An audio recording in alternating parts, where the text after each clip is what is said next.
وَلَقَدْ يَسَّرْنَا الْقُرْآنَ لِلذِّكْرِ فَهَلْ مِن مُّدَّكِرٍ۔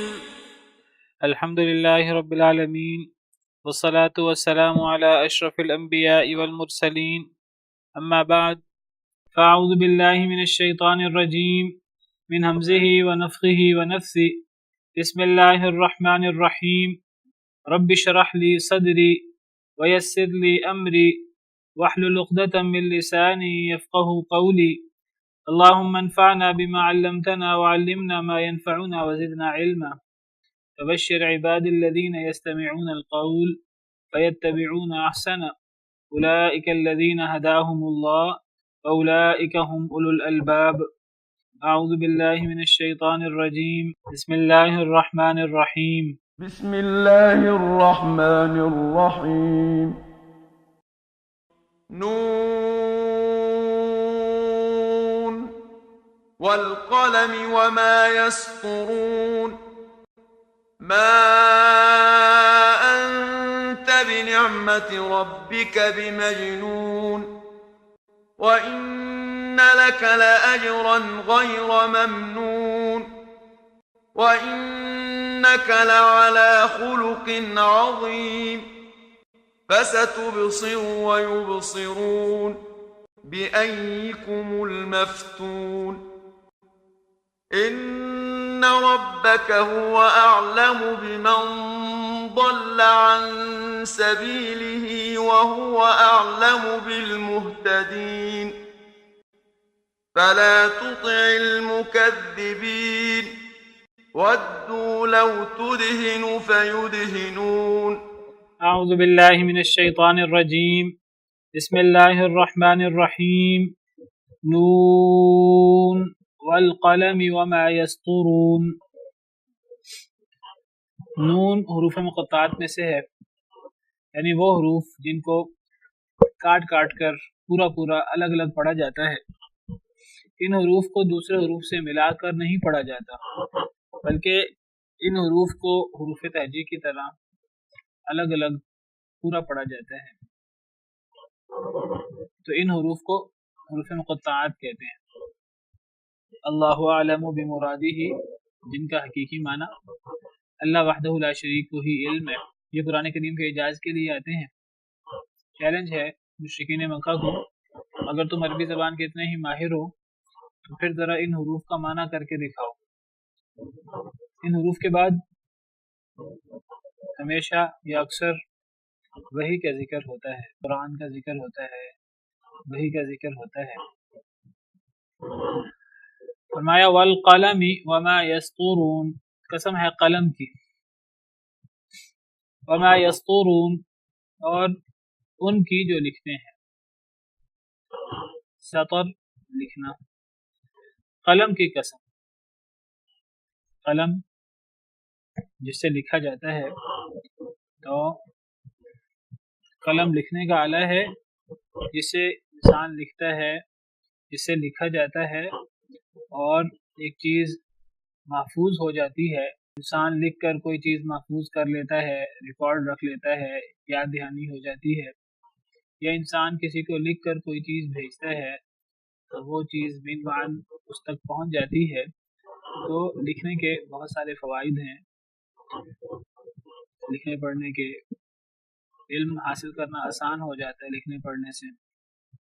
تو قلم کی فضیلت بیان ہوئی ہے جو لکھنے کے کام آتا ہے۔ تو یا تو اس سے مراد کوئی بھی قلم ہے جس سے لکھا جاتا ہے دنیا کے اندر، قلم کی اہمیت اور لکھنے کی اہمیت بتانے کے لیے اللہ تعالیٰ نے قلم کی قسم اٹھائی، یا بعض مفسرین کرام کے مطابق اس سے وہ خاص قلم مراد ہے جس کو اللہ تعالیٰ نے سب سے پہلے پیدا فرمایا تھا۔ حدیث مبارکہ میں آتا ہے اللہ تعالیٰ نے سب سے پہلے قلم کو پیدا فرمایا، سب سے پہلے، زمین و آسمان سے بھی پہلے۔ تو یہ ترمذی کی سنن ترمذی کی حدیث ہے، اور امام ترمذی نے اسے اسی سورہ نون والقلم کی تشریح میں انہوں نے یہ حدیث مبارکہ ذکر کی ہے۔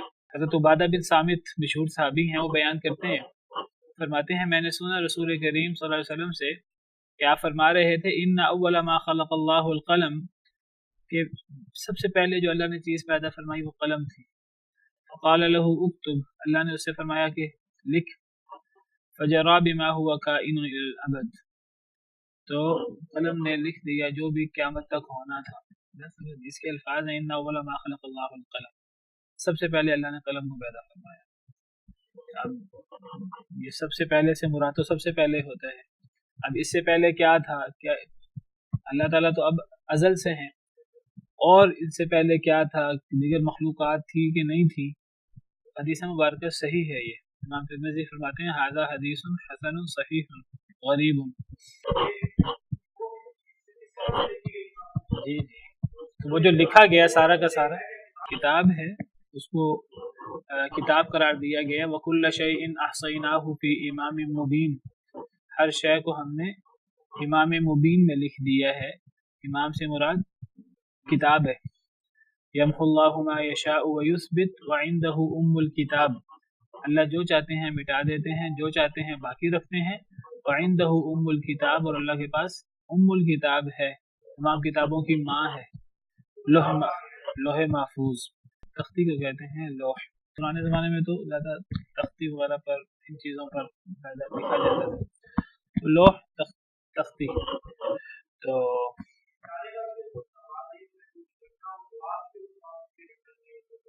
نہیں جو چیزیں نسخ ہوتی ہیں، جو چیزیں منسوخ ہوتی ہیں، نئے نئے احکام آتے ہیں، پرانے منسوخ ہو جاتے ہیں، تو اس پر اعتراض نہیں کرنا چاہیے کہ پہلے فلاں حکم کیوں تھا، اب چینج کیوں ہو گیا ہے، اب نیا حکم کیوں آ گیا ہے.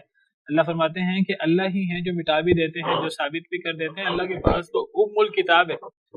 اسی طرح قرآن کریم کے بارے میں ہے بل ہوا قرآن مجید فی لوح محفوظ، یہ قرآن مجید ہے جو لوح محفوظ میں ہے. اس قرآن کریم سارا کا سارا لوح محفوظ میں موجود ہے.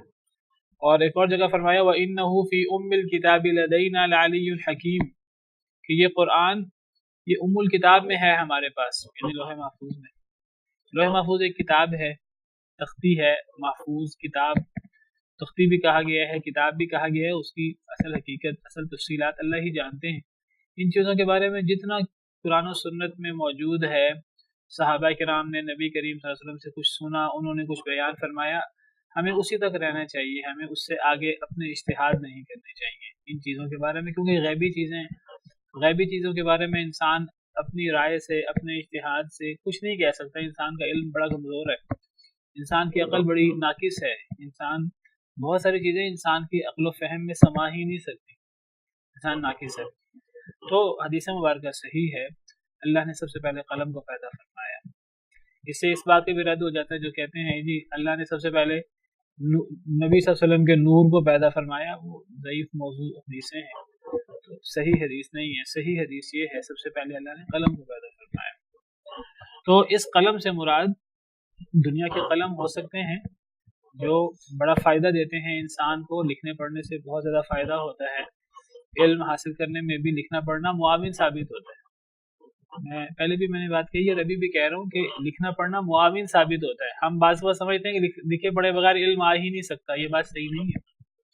لکھنا پڑھنا یہ علم کو آسان کر دیتا ہے، لیکن یہ ضروری نہیں ہے کہ لکھے پڑھے بغیر کوئی شخص علم حاصل نہیں کر سکتا. سب سے بڑا اس کا رد یہ ہے کہ نبی کریم صلی اللہ علیہ وسلم لکھے پڑھے ہوئے نہیں تھے، اور آپ سے بڑھ کر کوئی اللہ کے بارے میں اور اللہ نے آپ کو جو کچھ سکھایا، وَعَلَّمَكَ مَا لَمْ تَكُنْ تَعْلَمُ، اللہ نے آپ کو وہ کچھ سکھایا جو آپ نہیں جانتے تھے. علم حاصل کرنے میں لکھنا پڑھنا معاون ثابت ہوتا ہے، مددگار ثابت ہوتا ہے. لیکن یہ لکھنے پڑھنا اس کے لیے لازمی اور ضروری نہیں ہے. لکھنے پڑھنے سے علم حاصل کرنا آسان ہو جاتا ہے. ہمارے دین نے ہمیں لکھنے کا بھی حکم دیا ہے، لکھنے کی بھی فضیلت بیان کی ہے، پڑھنے کی بھی فضیلت بیان کی ہے. بلکہ شروع وہی، حالانکہ عرب لوگ آپ کو پتہ نہ لکھتے تھے نہ پڑھتے تھے، بلکہ وہ لکھنے پڑھنے کو عیب سمجھتے تھے. وہ باقاعدہ فخر کرتے تھے کہ ہم لکھتے پڑھتے نہیں ہیں. کہتے تھے لکھتے پڑھتے تو وہ ہیں جن کو چیزیں یاد نہیں رہتی، وہ تو یاد رکھنے کے لیے چیزیں لکھ لیتے ہیں. تو ہم تو لکھتے نہیں ہیں، ہم تو محفوظ کر لیتے ہیں، یاد کر لیتے ہیں.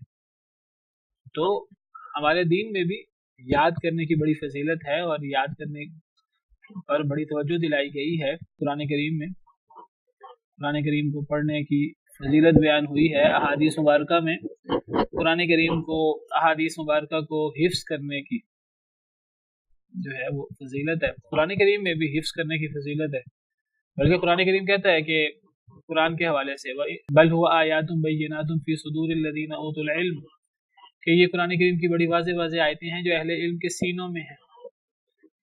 قرآن کریم بھی حفظ کی طرف توجہ دلاتا ہے. قرآن کریم کی آیتیں اہل علم کے سینوں میں ہیں، یعنی یاد ہیں انہیں. اور آپ کو بتاؤں حقیقی علم ہوتا ہی وہ ہے جو یاد ہو انسان. وہ علم ہی کیا ہے کہ وہ انسان جو ہے نا وہ علم غائب بھی ہو جاتا ہے، چلا بھی جاتا ہے. لائٹ چلی جائے، وہ جو ہم دیکھ کر بوٹی لگا کر ہم پڑھتے ہیں، تو وہ جو چیزیں ہم نے لکھی ہوتی ہیں قرآن کی آیتیں حدیثیں لوگوں کو بتانے کے لیے، کبھی وہ پیج آگے پیچھے ہو جائے، کبھی لائٹ چلی جائے، کبھی کوئی مسئلہ ہو جائے، تو وہ انسان کا علم ہی ختم ہو جاتا ہے اور انسان چپ چاپ کھڑا رہ جاتا ہے. تو یہ علم ہی کیا ہے جو چلا جاتا ہے، ورنہ جو حقیقی علم ہے وہ کبھی کوئی کسی سے چھین نہیں سکتا.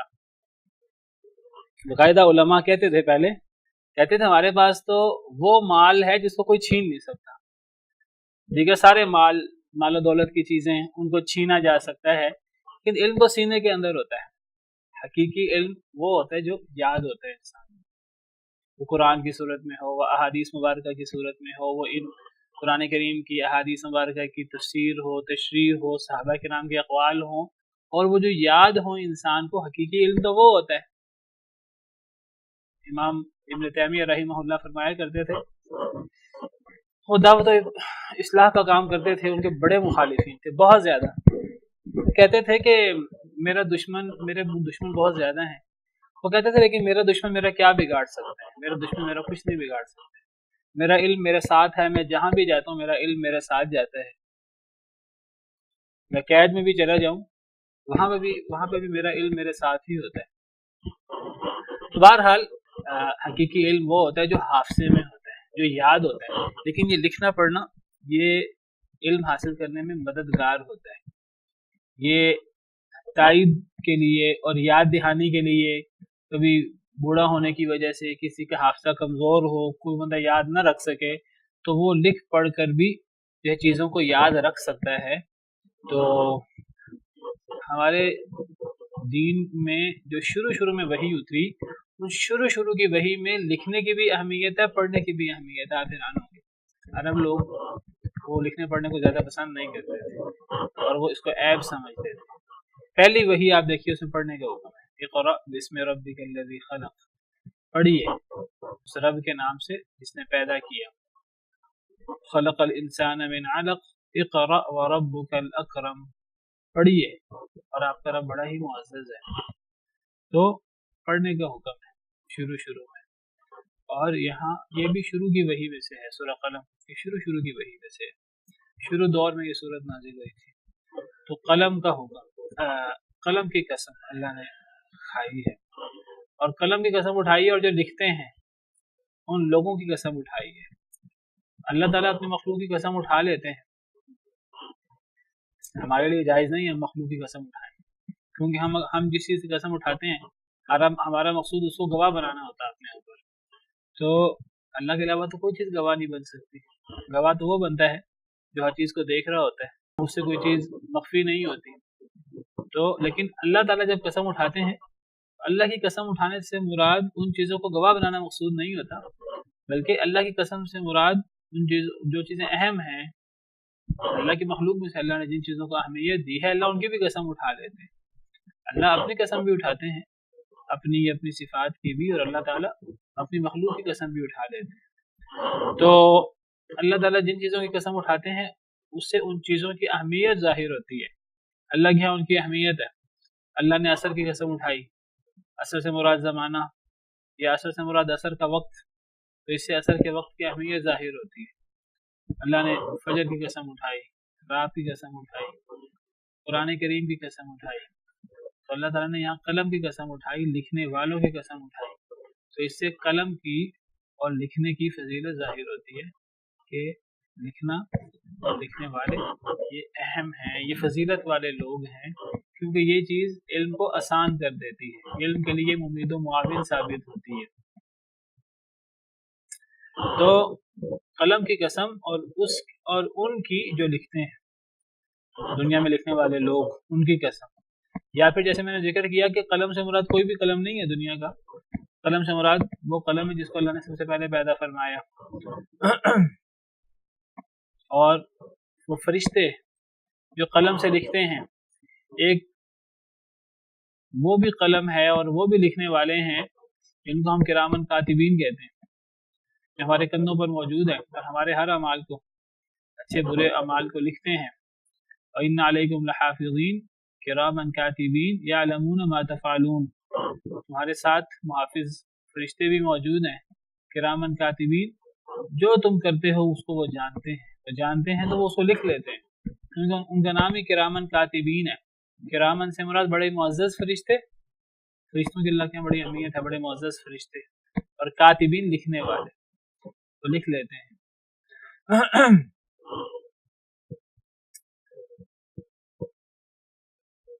قلم کی قسم اور ان کی جو لکھتے ہیں. قسم اٹھا کر کیا فرمایا؟ قسم اٹھائی جاتی ہے اپنی بات میں زور پیدا کرنے کے لیے. تو قسم اٹھا کر اللہ نے کیا بات کی ہے جس میں اللہ نے زور پیدا کرنا ہے؟ اللہ کو تو زور پیدا کرنے کے لیے قسم اٹھانے کی ضرورت نہیں ہے. قسم وہ لوگ اٹھاتے ہیں جن کی بات میں کسی کو شک ہو سکتا ہے، اپنی بات پہ زور دینے کے لیے قسم اٹھاتے ہیں. اللہ رب العالمین کی بات میں شک ہو ہی نہیں سکتا. اللہ کی ہر بات سب سے سچی ہوتی ہے. اللہ سے بڑھ کر سچا کون ہو سکتا ہے؟ وَمَنْ أَصْدَقُ مِنَ اللَّهِ حَدِيثًا. اللہ سے بڑھ کر بات میں کون سچا ہے؟ لیکن جب اللہ تعالیٰ سب سے سچے ہونے کے باوجود اللہ قسم اٹھائیں تو پھر اس بات کی اہمیت سورج کی طرح روشن ہو جاتی ہے. بات کتنی اہم ہے کہ اللہ نے اس پہ قسم اٹھا لی ہے، حالانکہ اللہ کو قسم اٹھانے کی ضرورت نہیں ہے. اللہ نے قسم اٹھا کر فرمایا ما انت بنعمت ربک بمجنون، نہیں ہے آپ اے اللہ کے رسول صلی اللہ علیہ وسلم اپنے رب کی نعمت کی وجہ سے، اپنے رب کی رحمت کی وجہ سے جو آپ پر ہے، نہیں ہے آپ بمجنون، مجنون، آپ مجنون دیوانہ نہیں ہیں. جیسے یہ بدبخت آپ کو کہتے ہیں، جیسے یہ آپ کو تکلیف پہنچانے کے لیے آپ کو برا بلا کہتے ہیں اور آپ کو کہتے ہیں کہ آپ اللہ معاف کرے پاگل ہو گئے ہیں، آپ دیوانہ ہو گئے ہیں، آپ اپنے آپ میں نہیں رہے. اللہ قسم کھا کر فرماتے ہیں کہ یہ بکواس کر رہے ہیں، یہ جھوٹ بول رہے ہیں. آپ اللہ کی رحمت سے، اللہ کی نعمت سے مجنون نہیں ہیں، پاگل نہیں ہیں، آپ تو سب سے عقل مند ہیں. اللہ نے آپ کو بڑی عقل و بصیرت، فہم و بصیرت عطا کی ہے. آپ مجنون نہیں ہیں، آپ سے زیادہ کوئی عقل مند ہی نہیں ہے. سب سے زیادہ عقل مند وہ ہے جو سب سے زیادہ اللہ سے ڈرتا ہے، اللہ کے احکامات کے مطابق زندگی گزارتا ہے، جو قرآن پڑھتا ہے اور قرآن سے نصیحت حاصل کرتا ہے. اس سے زیادہ عقل مند کون ہو سکتا ہے؟ کتاب انزلناہ الیک مبارک لیدبروا آیاتہ ولیتذکر اولو الالباب. اس کتاب کو ہم نے نازل کیا، بڑی بابرکت کتاب ہے. ہم نے اسے اس لیے نازل کیا تاکہ لوگ اس کی آیتوں میں تدبر کریں، غور و فکر کریں. ولیتذکر اولو الالباب، تاکہ عقل مند لوگ، لب والے لوگ، عقل مند لوگ اس سے نصیحت حاصل کریں. تو جو بھی قرآن سے نصیحت حاصل کرتا ہے، قرآن پڑھتا ہے اور اس کو قرآن سے فائدہ ہوتا ہے، قرآن پڑھ کر اپنی اصلاح کرتا ہے، تو وہ عقل مند ہے. تو آپ، اللہ کی رحمت ہے آپ پر، آپ مجنون نہیں ہیں، آپ بالکل ٹھیک ہے. تو یہ بدبخت کفار یہ نبی کریم صلی اللہ علیہ وسلم کو دیوانہ کہتے تھے، اور ان کا وہ قول بھی اللہ نے قرآن میں ذکر کیا ہے. اللہ نے وہ قول ان کا محفوظ کر لیا ہے، اللہ نے اس قول کو لکھ لیا ہے، اور اللہ نے اسے قرآن میں بھی بیان کر دیا. کافروں نے جو نبی صلی اللہ علیہ وسلم پر تہمتیں لگائیں اور جو آپ کو تکلیفیں دی، اللہ نے امت کے سامنے ذکر کیا ہے کہ دیکھو تمہارے نبی کے ساتھ کیا کیا ہوا اور ان کو کتنی مشکلات کا سامنا کرنا پڑا. اور اس میں ہمارے لیے سبق ہے کہ ہم چھوٹی چھوٹی تکلیفوں پر گھبرا جاتے ہیں. اللہ کے دین کی راہ میں چھوٹی سی تکلیف آئے تو ہم گھبرا جاتے ہیں، ہم کہتے ہیں کہ یہ ہم پر مشکلات کیوں آ رہی ہیں. تو ہمارے نبی صلی اللہ علیہ وسلم کو دیکھیے، ان سے بڑھ کر سچا کوئی نہیں تھا، ان کو جھوٹا کہا گیا، کذاب کہا گیا. ان سے بڑھ کر عقل مند کوئی نہیں تھا، لیکن ان کو دیوانہ اور پاگل کہا گیا، صرف اللہ کے لیے، صرف دین پہنچانے کے لیے. سورہ ہجر میں ہے آیت نمبر 6، وقالو، انہوں نے کہا، بدبختوں نے، قریش مکہ نے، یا ایھا الذی نزل علیہ الذکر، اے وہ شخص جو یہ دعویٰ کرتا ہے کہ اس پر ذکر نازل ہوا ہے. انک لمجنون، بے شک تو مجنون ہے، ولیعذ باللہ۔ اللہ نے ان کا ایک قول قرآن میں ذکر کر دیا، اللہ نے قول لکھ لیا ہے۔ اللہ جب کوئی چیز لکھ لیتے ہیں اور اللہ تعالیٰ کوئی چیز محفوظ کر لیتے ہیں، اب یہ اتنی بڑی بات ہے، یہ اتنی بڑی بات کہنے والے کیسے اپنے آپ کو بچا پائیں گے اللہ کے ہاں سے، کیسے اپنے آپ کو اللہ کے غضب سے بچا پائیں گے؟ بدبختوں نے نبی صلی اللہ علیہ وسلم کی مخالفت میں یہودیوں نے اللہ کے بارے میں کہہ دیا کہ اللہ تو فقیر ہے، ہم غنی ہیں۔ حالانکہ یہودی بھی اللہ کو رب مانتے تھے، یہ نہیں وہ اللہ کو رب نہیں مانتے تھے، لیکن صرف نبی صلی اللہ علیہ وسلم کی مخالفت میں کہ جی تمہارا رب اچھا ہے، تمہارا دین اچھا ہے، تمہارے دین میں صدقہ خیرات کی بات ہے کہ جی صدقہ کیا جائے، خیرات کی جائے، کیا تمہارا رب فقیر ہے، اس کے پاس رقم نہیں ہے، اس کو رقم کی ضرورت ہے؟ تو اللہ تعالیٰ نے قرآن کریم میں نازل کر دیا لقد سمع اللہ قول الذین قالوا ان اللہ فقیر ونحن اغنیاء، البتہ تحقیق لکھ دی اللہ نے ان لوگوں کی بات جنہوں نے کہا، اللہ نے سن لی ان لوگوں کی بات جنہوں نے کہا ان اللہ فقیر، کہ بے شک اللہ فقیر ہے، ونحن اغنیاء، ہم غنی ہیں، اللہ ہم سے پیسے مانگتا ہے۔ اللہ فرماتے ہیں سنکتب ما قالوا، ان قریب ہم لکھ لیں گے جو وہ کہتے ہیں، وقتلہم الانبیاء بغیر حق، صرف یہی نہیں لکھیں گے کہ ان بدبختوں نے نبی کی مخالفت میں اللہ کو فقیر کہہ دیا، ان کا نبیوں کو قتل کرنا بھی ہم لکھ لیں گے، وہ بھی ہم نے لکھا ہے، وہ بھی ہم لکھ لیں گے۔ کیا مطلب لکھنے کا؟ پھر ان سے ہم نمٹیں گے قیامت کے دن۔ قیامت کے دن پھر جب یہ اللہ کے عذاب کا شکار ہوں گے تو اس وقت پھر یہ اللہ کے عذاب سے، اللہ کے غضب سے بچ نہیں سکیں گے۔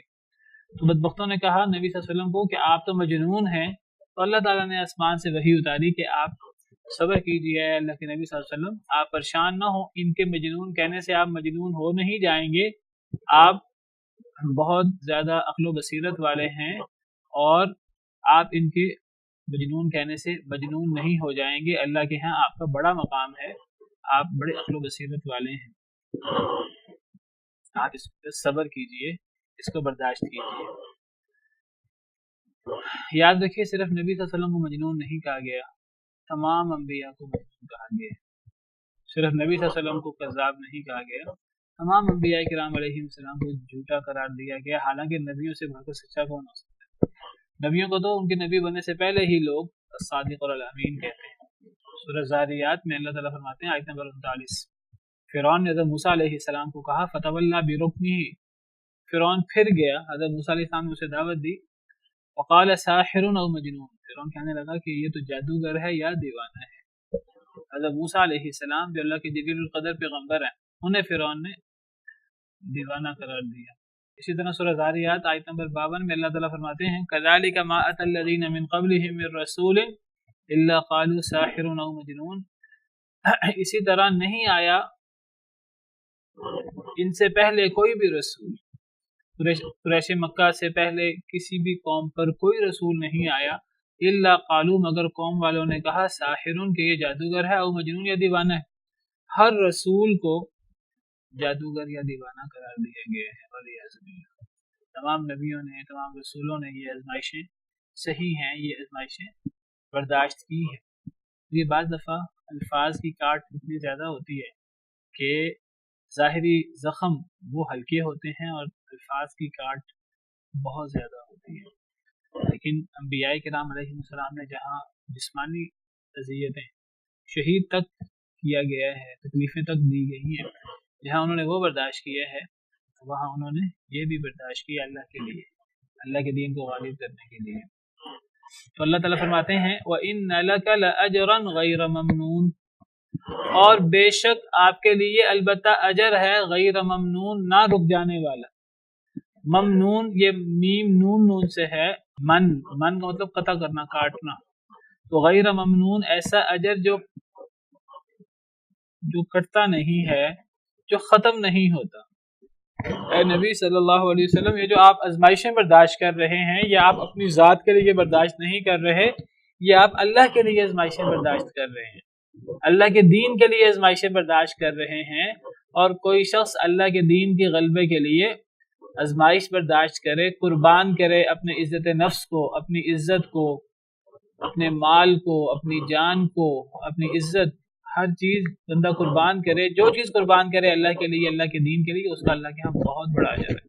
جس طرح انسان اللہ کے لیے، اللہ کے دین کے غلبے کے لیے مال دیتا ہے، انسان اللہ کے دین کے غلبے کے لیے مال کے علاوہ دیگر انسان اپنی صلاحیتیں اپنے آپ کو وقف کرتا ہے، تو اگر ایک انسان اپنی عزت کو داؤ پہ لگا دے اللہ کے دین کے لیے، جیسا نبی اپنی عزت داؤ پہ لگا دیتے تھے، اور اپنی عزت اور اپنی جان مال سب کچھ داؤ پہ لگا دیتے تھے اللہ کے دین کے لیے، تو جب کوئی شخص اللہ کے دین کے لیے، اللہ کے دین کے غلبے کے لیے کام کرے تو پھر اس کا اللہ کے ہاں اجر بہت زیادہ ہوتا ہے۔ انسان کو اللہ کے دین کے علاوہ کانٹا بھی چبھے تو اس سے انسان کے گناہ معاف ہوتے ہیں، انسان کی خطائیں معاف ہوتی ہیں۔ حدیث مبارکہ میں آتا ہے کہ انسان پر کوئی مصیبت آتی ہے، انسان کو اس کا اجر ملتا ہے۔ یہ دیکھیے انسان کا کام ہے انسان صبر کرے۔ حدیث مبارکہ صحیح بخاری کی، ما من مصیبت تصیب المسلم الا کفر اللہ بها عنہ، کوئی بھی مصیبت نہیں ہے جو مسلمان کو آتی ہے مگر اللہ تعالیٰ اس مصیبت کی وجہ سے مسلمانوں کے گناہ معاف کر دیتے ہیں۔ حتی الشوکۃ یشاکوها، حتیٰ کہ وہ کانٹا جو کسی شخص کو چبھتا ہے تو اس کانٹے کی وجہ سے اللہ ایک مسلمان کے گناہ معاف کرتے ہیں، اللہ اس کے گناہ معاف کرتے ہیں، اس کی برائیاں اس سے مٹاتے ہیں۔ حدیث مبارکہ میں یہ بھی آتا ہے کہ ایک شخص پر بعض دفعہ اللہ کی طرف سے آزمائشیں زیادہ آتی ہیں اور ہم لوگ پریشان ہوتے ہیں کہ ہم پر کتنی آزمائشیں ہیں۔ حدیث مبارکہ میں تو ہے کہ ایک شخص پر اللہ کی آزمائشیں زیادہ آتی ہیں، ایک وقت آتا ہے کہ وہ زمین پر چل پھر رہا ہوتا ہے اور اس کا ایک گناہ بھی نہیں ہوتا۔ مجھے بتائیے کون ایسا شخص ہے جسے ایک گناہ بھی نہ ہو؟ گناہ ہوتے ہیں لیکن وہ آزمائشیں آنے سے، مصیبتیں آنے سے وہ گناہ معاف ہو جاتے ہیں۔ اور ایک وقت آتا ہے جیسے انسان ماں کے پیٹ سے جو ہے وہ آج انسان نکلا ہے اور انسان اس طرح ہلکا پھلکا ہو جاتا ہے، اور یہ کب ہوتا ہے؟ جب اللہ کی طرف سے آزمائشیں آتی ہیں۔ تو یہ آزمائشیں بعض دفعہ ہمارے لیے گناہوں کے کفارے کا باعث بن جاتی ہیں، درجات کی بلندی کا باعث بن جاتی ہیں، اور ہم کئی دفعہ مصیبتوں کو، آزمائشوں کو اپنے لیے جو ہے وہ بڑا مشکل سمجھتے ہیں اور ہم اللہ سے شکوے شکایت شروع کر دیتے ہیں۔ انسان کا کام ہے انسان صبر کرے، اللہ سے انسان دعا کرے کہ اے اللہ تعالیٰ میں آپ سے عافیت چاہتا ہوں، اللہ سے ہمیں عافیت کی دعا مانگنی چاہیے، اور اللہ کو عافیت کی دعا بڑی محبوب ہے۔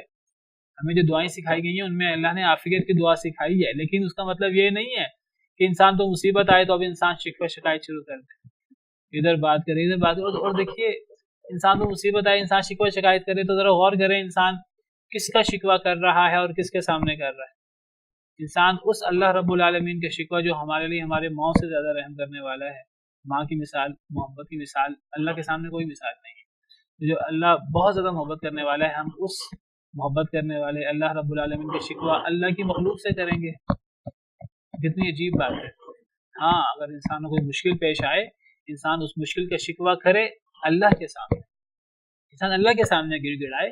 جس طرح حضرت یعقوب علیہ السلام جب ان کو خبر ملی بڑا بیٹا بھی حضرت یوسف نہیں ملے، بنیامین بھی واپس نہیں آیا اور بڑا بیٹا وہ بھی شرم کے مارے نہیں آیا، تو وہ کہنے لگے ان کی آنکھیں جو ہیں وہ بے نور ہو گئیں، اندھے ہو گئے غم کے مارے۔ وتولى عنهم وقال يا اسف على يوسف وابيضت عيناه من الحزن فهو كظيم، ان کی آنکھیں سفید ہو گئی غم کے مارے، وہ غم سے بھرے ہوئے تھے۔ تو انہوں نے پھر اپنے بیٹوں کے سامنے انہوں نے جو ہے وہ شکوہ شکایت نہیں کی، اپنے بیٹوں کے سامنے انہوں نے صرف یہ کہا کہ بل سولت لكم انفسكم امرا فصبر جمیل، تم نے کوئی بات بنا لی ہے اپنی طرف سے، صبر ہی بہتر ہے۔ اپنے بیٹوں کے سامنے صبر کا مظاہرہ کیا، شکوہ کیا بیٹوں سے کہ تم نے کوئی بات اپنی طرف سے بنا لی ہے، تم نے اپنی طرف سے کوئی چیز طے کر لی ہے، جس طرح پہلے یوسف کے بارے میں طے کی تھی، تم نے اپنی طرف سے کوئی بات بنا لی ہوگی۔ کہنے لگے صبر ہی بہتر ہے، اور پھر رات کو اللہ کے حضور گڑ گڑائے بہت زیادہ اور کہنے لگے انما اشکو بثی وحزنی الی اللہ، بے شک میں اپنے غم اپنے دکھوں کا شکوہ اللہ رب العالمین کے سامنے کروں۔ تو انسان کو اپنی مصیبتوں کا شکوہ اللہ کے سامنے کرنا چاہیے، لوگوں کے سامنے نہیں کرنا چاہیے۔ جب ایک انسان صبر کرے اللہ کی طرف سے آنے والی آزمائشوں پر تو انسان کی گناہ معاف ہوتے ہیں، انسان کا درجہ بہت زیادہ بلند ہو جاتا ہے، اور ایک وقت ایسا آتا ہے کہ انسان زمین پر چل پھر رہا ہوتا ہے اور اس کا کوئی گناہ بھی نہیں ہوتا۔ اور دیکھیے یہ ایسی مشکلات ہیں جو دنیاوی مشکلات ہو سکتی ہیں، یہاں کوئی ذکر نہیں ہے کہ یہ دین کے بارے میں مشکل ہو، اور اگر یہ مشکل دین کے بارے میں آئے تو اس کا مقام کتنا بڑا ہوگا۔ اگر ایک انسان کا اللہ معاف کرے کوئی اسی مصیبت آ جائے دین کی وجہ سے، تو نبیوں کی جتنی تکلیفیں آتی ہیں وہ دین کی وجہ سے آتی ہیں، تو نبیوں کو کتنا بڑا اجر ہوتا ہے اللہ کے، اسی کی طرف اشارہ ہے وَإِنَّ لَكَ لَأَجْرًا، اور بے شک آپ کے لیے البتہ اجر ہے، غیر ممنون، نہ رکنے والا۔ آپ کا اجر، آپ انسان ہے، ہر انسان کو موت آنی ہے، آپ کا اجر مرنے کے ساتھ رکے گا نہیں، آپ کا اجر چلتا رہے گا تا قیامت، آپ کو اجر ملتا رہے گا، یہ کبھی ختم نہیں ہوگا۔ وَإِنَّكَ لَعَلَى خُلُقٍ عَظِيمٍ، اور بے شک آپ البتہ علی اوپر، خلق عظیم، بہت بڑے خلق کے، آپ بہت بڑے خلق پر ہیں، بڑے عظیم خلق پر ہیں۔ اس عظیم خلق سے مراد کیا ہے؟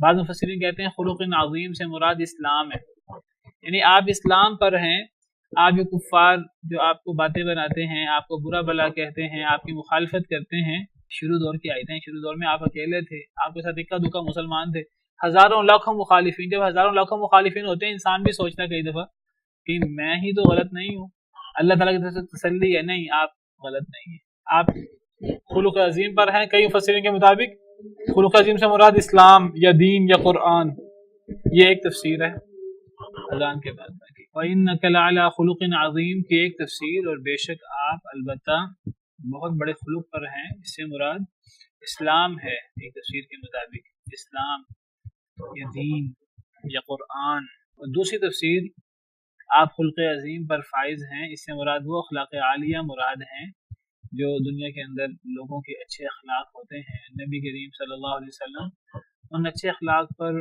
نبی بننے سے پہلے بھی فائز تھے، اور نبی بننے کے بعد تو ان میں اضافہ ہی ہوا۔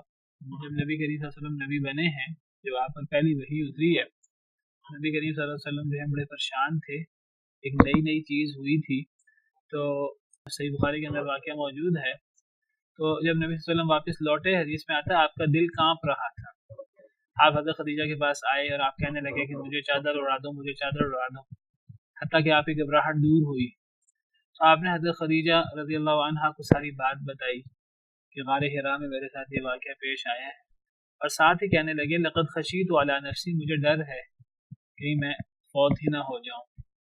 تو حضرت خدیجہ کہنے لگی، ایک بیوی اب شوہر کو پریشانی میں دیکھ کر کہنے لگی جو بیویوں کو کہنا چاہیے۔ حضرت خدیجہ سے بڑھ کر اس معاملے میں بہترین رویے کا مظاہرہ کسی نے نہیں کیا، بڑے بہترین انداز سے تسلی دی نبی صلی اللہ علیہ وسلم کو، عرض کرنے لگی کلا واللہ، ہرگز نہیں، اللہ کی قسم، ما یخزیک اللہ ابدا، اللہ کبھی آپ کو رسوا نہیں کریں گے، انک لتصل الرحم، بے شک آپ البتہ صلہ رحمی کرتے ہیں، وتحمل الکل، آپ بوجھ والے کا بوجھ اٹھا دیتے ہیں، وتکسب المعدوم، جس کے پاس کچھ ہوتا نہیں آپ اسے کما کے دے دیتے ہیں، وتقری الضیف، آپ مہمان نوازی فرماتے ہیں، وتعین علی نوائب الحق، آپ حق کے کاموں میں لوگوں کا تعاون کرتے ہیں۔ یہ نبی صلی اللہ علیہ وسلم کے وہ اخلاق عالیہ ہیں جن پر نبی کریم صلی اللہ علیہ وسلم نبی بننے سے پہلے آپ ان پر فائز تھے۔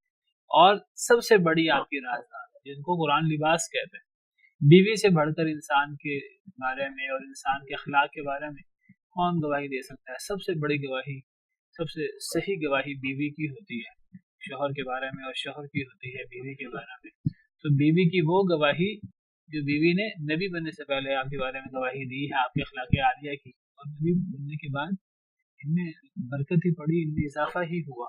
کس طرح نبی کریم صلی اللہ علیہ وسلم عفو درگزر اور تحمل سے کام لیتے تھے، اور آپ نے کتنی آزمائشیں سہی، اور آپ نے کتنا صبر کیا۔ بعض دفعہ آپ پر آزمائشیں آئیں، سخت آزمائش آئی، تو آپ نے یہ کہہ کر اپنے آپ کو تسلی دی کہ حضرت موسیٰ علیہ السلام پر بھی بڑی آزمائشیں آتی تھیں۔ اب مجھے وہ بات بھول گئی ہے، ایک دفعہ آپ پر آزمائش آئی، کسی نے کوئی ایسی بات کہہ دی، آپ کو بڑا دکھ پہنچا، اس سے بڑی تکلیف ہوئی، آپ کہنے لگے کوئی بات نہیں، میرے بھائی حضرت موسیٰ علیہ السلام کو بنی اسرائیل نے ان سے زیادہ آزمایا تھا، ان کو ان سے زیادہ جو ہے وہ اذیت دی گئی، اور ان کی آزمائش اس سے زیادہ ہوئی۔ بہرحال نبی صلی اللہ علیہ وسلم اخلاق عالیہ پر فائز تھے۔ یہ دونوں تفسیریں ہیں، اور یہ دونوں تفسیریں صحیح ہو سکتی ہیں، خلق عظیم سے مراد اسلام، دین، قرآن بھی ہو سکتا ہے، اور خلق عظیم سے مراد اخلاق عالیہ، آپ ان پر نبوت سے پہلے بھی فائز تھے اور نبوت کے بعد بھی۔ سیدہ عائشہ رضی اللہ عنہا سے سوال ہوا کہ نبی کریم صلی اللہ علیہ وسلم کا اخلاق عالیہ کیا ہے، آپ کی عادات، شمائل، صفات کیا ہیں؟ تو حضرت عائشہ سوال کرنے والے سے پوچھتی ہیں کہ کیا تم نے قرآن نہیں پڑھا؟ وہ عرض کرتا ہے جی میں نے قرآن پڑھا ہے۔ تو حضرت عائشہ فرمانے لگی کان خلقہ القرآن، کہ نبی صلی اللہ علیہ وسلم کا اخلاق قرآن تھا۔ کبھی قرآن نہیں پڑھا، قرآن کی جتنی باتیں ہیں تو نبی کریم صلی اللہ علیہ وسلم میں نبی صلی اللہ علیہ وسلم کی عملی تفسیر ہے۔ حضرت عائشہ کے اس فرمان میں، اس سے حضرت عائشہ کی فہم و فراست کا پتہ لگتا ہے۔ حضرت عائشہ کے اس فرمان سے دونوں تفسیروں کی تائید ہو جاتی ہے۔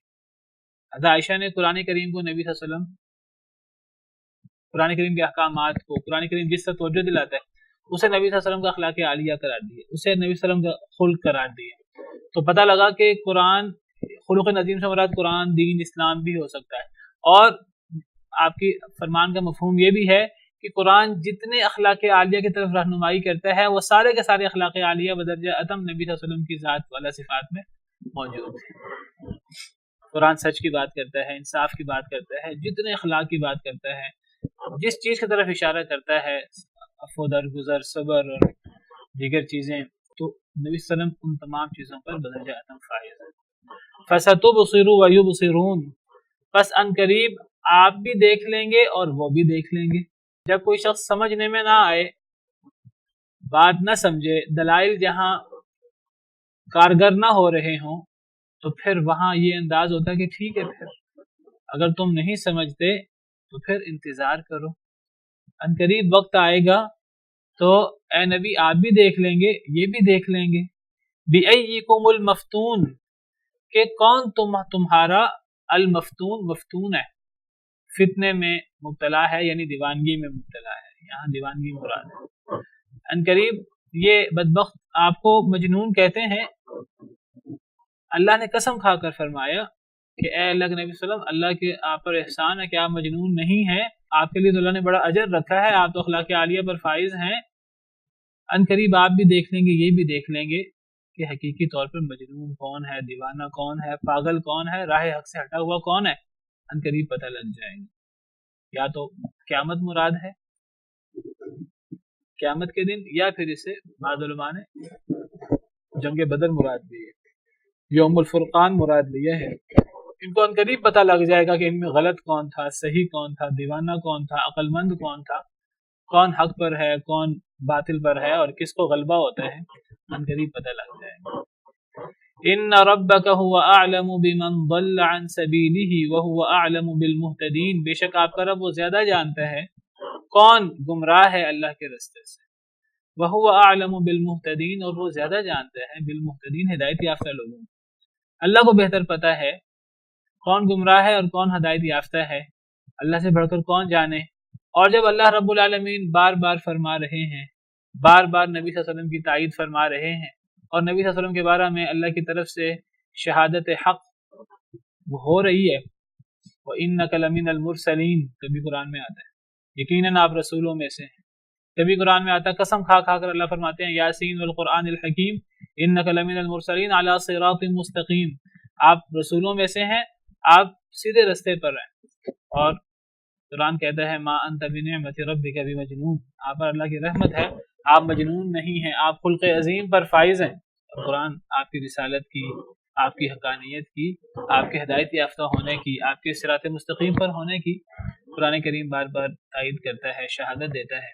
تو اللہ زیادہ جانتا ہے کون اللہ کے رستے سے گمراہ ہے، اور اللہ زیادہ جانتا ہے کون ہدایت یافتہ ہے۔ فلا تطع المکذبین، پس نہ آپ اطاعت کیجئے جھٹلانے والوں کی۔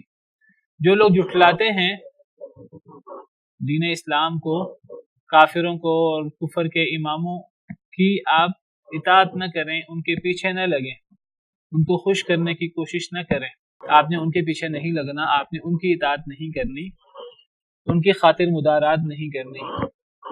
وَدُّوا لَوْ تُدْهِنُ فَيُدْهِنُونَ، وہ پسند کرتے ہیں کاش کے کچھ ڈھیلے آپ پڑھیں، فَيُدْهِنُونَ کچھ ڈھیلے وہ پڑھیں۔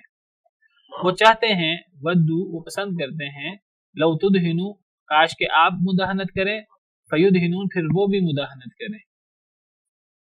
مداہنت کا مطلب ہے کہ انسان جو ہے وہ کمپرومائز کرے حق کے مقابلے میں. ایک چیز ہے حق انسان جو ہے وہ دوسرے کو مطمئن کرنے کے لیے کسی حد تک دوسرے کو مطمئن کرنے کے لیے تھوڑی سی اس کی بات مان لے، تھوڑی سی اپنی بات منوا لے. یہ تھوڑی سی اگلے کی ماننا، تھوڑی سی اپنی منوانا، یہ دنیاوی امور میں، جائز امور میں تو ہو سکتا ہے، لیکن حق و باطل میں یہ نہیں ہو سکتا. اگر حق و باطل میں یہ معاملہ کریں گے رواداری کے نام پر، نرمی کے نام پر، حکمت کے نام پر، تو یہ نہ نرمی ہے، نہ یہ حکمت ہے، نہ یہ رواداری ہے، یہ مداہنت ہے، اور مداہنت اسلام کے اندر منع ہے. کئی لوگ جو ہیں وہ حکمت کی آیتیں پڑھتے ہیں، جی قرآن کریم ہمیں حکمت کی بات کرتا ہے، قرآن کریم کہتا ہے کہ جی حکمت کے ساتھ دعوت دینی چاہیے، ادعو الی سبیل ربک بالحکمہ، قرآن کریم ہمیں نرمی کی دعوت دیتا ہے.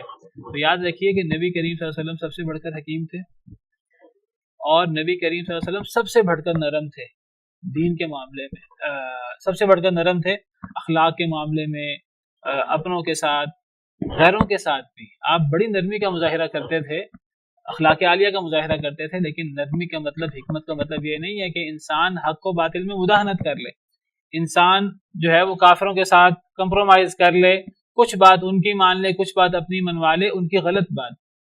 جب آپ حق بات سے تھوڑا تنازل کریں گے تو وہ آپ کے بارے میں مزید توقع کریں گے کہ آپ مزید تنازل کریں، مزید آپ ان کی بات مانیں، مزید ان کی بات مانیں. ایک وقت آئے گا کہ وہ آپ کو پورا اپنی طرف لے آئیں گے. جب آپ اپنی بات پر جمے رہیں گے، آپ بات نرمی سے کریں، بات حکمت سے کریں، لیکن اگر ایک موقف حق اور باطل والی بات ہے تو حق والے موقف پر آپ جمے رہیں، آپ ڈٹے رہیں، آپ اس میں ذرا بھی لچک کا مظاہرہ نہ کریں، تو تب ہی وہ لوگ آپ کی بات سے متاثر ہوں گے اور وہ سمجھیں گے کہ آپ حق پر ہیں. نبی کریم صلی اللہ علیہ وسلم حق و باطل کے معاملے میں ذرا بھی لچک کا مظاہرہ نہیں کرتے. قریش مکہ نے ابو طالب کے پاس آئے اور ان کے ذریعے انہوں نے کہا کہ نبی صلی اللہ علیہ وسلم کو، اپنے بھتیجے کو آپ سمجھائیں کہ ایک دن ہم ان کے رب کی عبادت کر لیں گے، ایک دن وہ ہمارے رب کی عبادت کر لیں. ابو طالب بھی مسلمان نہیں تھے، تو انہوں نے نبی صلی اللہ علیہ وسلم کو بلایا. آپ کے حمایتی تھے، آپ کو کفار سے بچاتے تھے، آپ کی مدد کرتے تھے. تو انہوں نے نبی صلی اللہ علیہ وسلم سے یہی بات کہی، تھوڑا سا مداہنت کا مظاہرہ کریں، کچھ ایک دن آپ کے رب کی عبادت کر لیں گے. مشرکین بھی اللہ کو اللہ مانتے تھے، لیکن آپ ایک دن ان کی بھی بات مانیں، تھوڑا سا ان کے مطابق بھی چلیں. تو نبی صلی اللہ علیہ وسلم نے فرمایا کہ اے میرے چچا، اگر میرے ایک ہاتھ پہ سورج رکھ دیں، ایک ہاتھ پہ چاند رکھ دیں، تو یہ بات تسلیم نہیں ہو سکتی. حق کے معاملے میں مداہنت نہیں ہو سکتی. نبی صلی اللہ علیہ وسلم نے اللہ کے دین کے معاملے میں، حق و باطل کے معاملے میں کبھی آپ نے لچک کا، نرمی کا مظاہرہ نہیں کیا.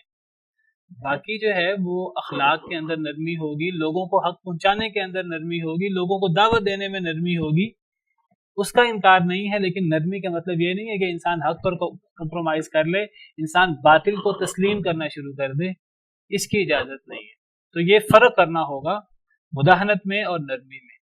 نرمی سے مراد ہے کہ آپ نے کسی کو دعوت دینی ہے، دعوت دینے کے معاملے میں نرمی ہوگی. نبی صلی اللہ علیہ وسلم بڑھ کر حلیم کوئی نہیں تھا، آپ سے بڑھ کر نرم کوئی نہیں تھا، لیکن آپ حق کے معاملے میں مداہنت برداشت نہیں کرتے تھے. حدیث مبارکہ میں آتا ہے کہ اپنی ذات کے لیے آپ ہر چیز برداشت کر لیتے تھے، جہاں اللہ کے دین کا معاملہ آتا تو آپ سے زیادہ سخت کوئی نہیں ہوتا تھا. اور نبی صلی اللہ علیہ وسلم عام معاملات میں آسان چیز کو پسند کرتے تھے. جہاں اجازت ہوتی وہاں آپ آسان چیز کو پسند کرتے تھے، لیکن جہاں اللہ کے دین کا معاملہ آتا تو وہاں آپ سے بڑھ کر سخت کوئی نہیں ہوتا تھا.